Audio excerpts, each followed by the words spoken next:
Newsflash, you get 168 of these on a regular basis. And I bet you didn't know that, and I bet you don't track that.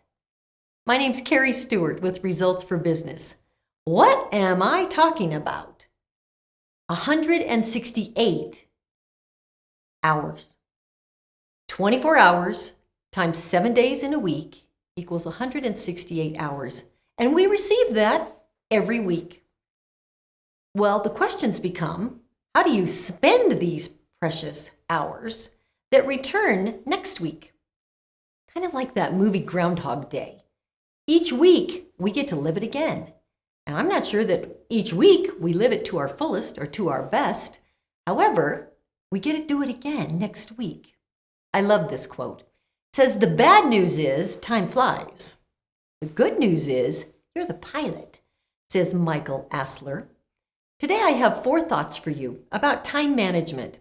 I am amazed at how regularly I am asked in my practice about helping people with time management.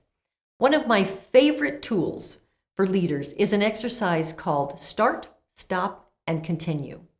Picture a stoplight. Start would be green, red would be stop, and continue would be yellow, except in some states. I think continue means go faster. However, to come back to a leadership tool, this works wonderful in creating healthy conversations between you and your team, you and your peers, you and your customers.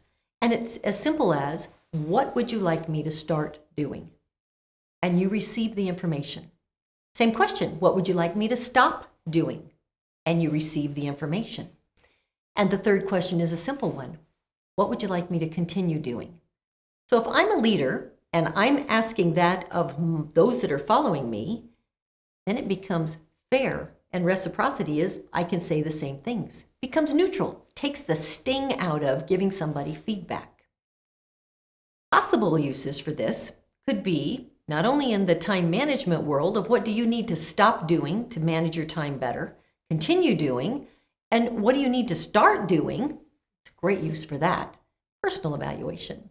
It can also be used for performance evaluations, feedback for employees and supervisors. And if you're a parent, what a cool tool to have conversations, especially as the kids get into those teenage years. This tool builds trust. And when the parties learn how to trust each other and share feedback in a neutral, respectful manner, productivity will increase. Less time having the conflicts and the challenges.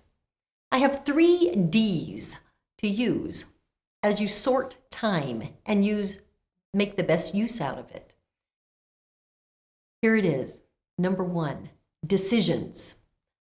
What decisions do you need to make for the greatest impact on the short term? You've got to make a decision, do it. Don't linger on that. Long-term decisions, they may take a little bit more time. Tough decisions, easy decisions. Do you need to research? Make a decision. Discipline. Well, what will it take to accomplish the goal that you have in mind? Just because it sounds easy doesn't make it so. If you have the vision to paint the picture, your subconscious mind will achieve it. You, however, have to do the steps daily to obtain the goals that you've set out. That's the discipline. That's the discipline to set the goal and take the steps. Track your progress so that you know when you win. There's so many areas where we are not disciplined. It can be, and we struggle with them a lot.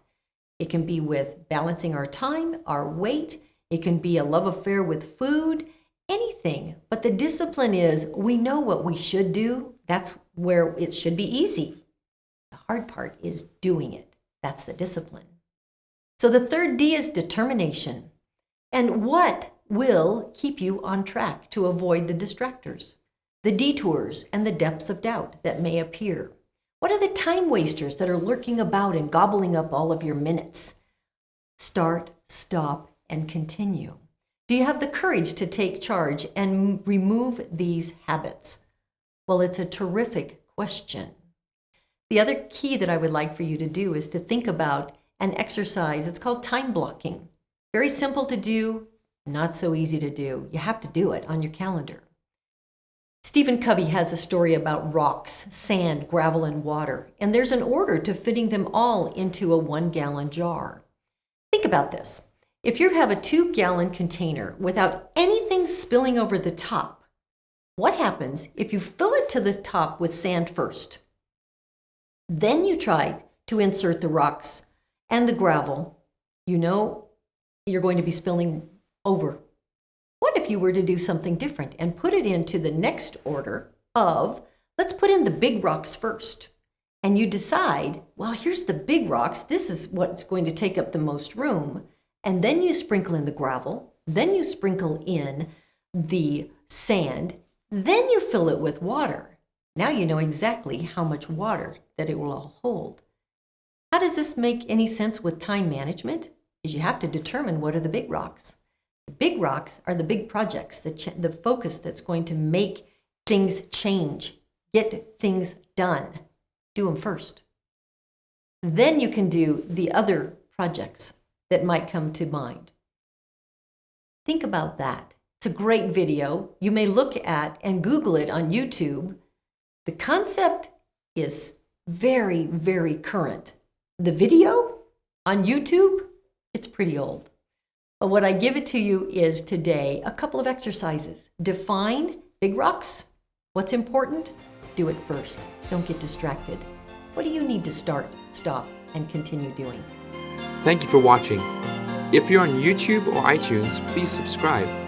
For more information, visit us at resultsforbusiness.net, where you can see other great videos and access cutting-edge coaching and training to help you and your business.